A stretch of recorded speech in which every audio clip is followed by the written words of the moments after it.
sur le quartier de Palentorchamps, qui est un gros quartier d'habitat social sur la ville de Besançon.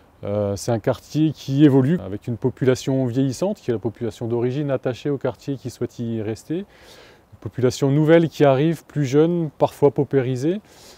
Ce qu'on s'est rendu compte, c'est que ces populations-là ne se croisaient pas naturellement et qu'il fallait peut-être imaginer des outils qui leur permettent effectivement de se croiser, de se comprendre, de se voir.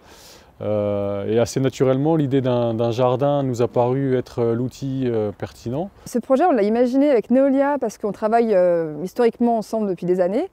Et on s'est dit qu'il fallait qu'on imagine un projet pour créer du lien social et pour valoriser le cadre de vie. Neolia nous a du coup mis à disposition ce terrain qui fait 2000 m². Donc c'est très grand pour un jardin partagé, c'est même presque trop grand. Donc ce terrain, on l'a un petit peu découpé. Il y a une partie vraiment de culture potagère et une partie plus publique où là on peut accueillir les gens pour boire un café, pour fumer une chicha, pour s'installer, pour bouquiner, voilà. Le premier aspect très concret et visuel, ça nous a permis de reconquérir un espace qui était en friche depuis de nombreuses années. Donc d'avoir un vrai impact sur l'image de ces immeubles et de ce bâti.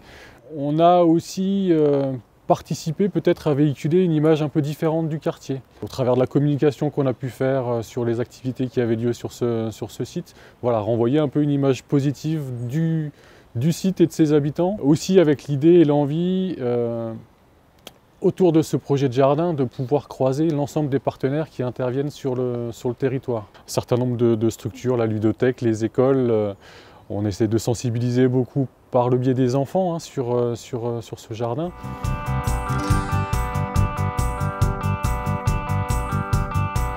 On arrive aux parcelles individuelles des jardiniers, c'est la première année où on a mis ça en place. Et on a des petites parcelles, à peu près 5 m², donc voilà la mienne. Donc cette année, ça a donné des tomates, des courgettes. Chaque fois que je viens jardiner, il y a toujours des gens qui passent, avec qui on échange. C'est vraiment, je dirais, un prétexte à entrer en relation.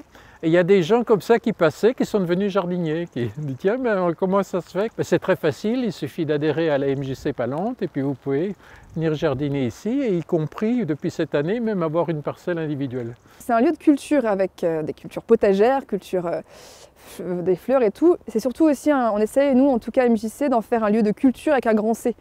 C'est-à-dire qu'on y raconte des histoires pendant l'été, on y fait des projets artistiques. Donc on voit un petit peu des totems. Voilà, on essaie aussi de faire vivre le lieu autrement que comme un simple jardin, mais aussi comme un lieu où on se retrouve, un lieu où on expérimente, un lieu où on s'exprime et un lieu où en fait on a le droit d'être là en fait.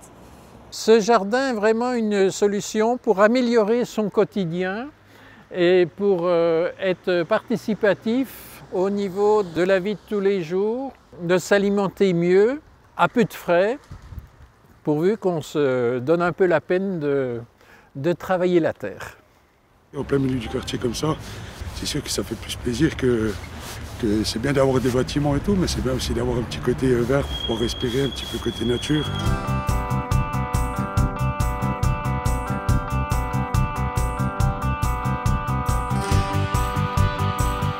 On n'aurait pas pu imaginer ce projet sans le soutien de Neolia, c'est clair que non, parce que déjà on a eu le terrain, ils ont été très soutenants en termes logistiques, très soutenants en termes financiers, et puis après le soutien financier du Fonds d'innovation sociale nous a donné un énorme coup de main sur 3 ans. Ça n'aurait pas été imaginable sans, ou en tout cas beaucoup moins ambitieux.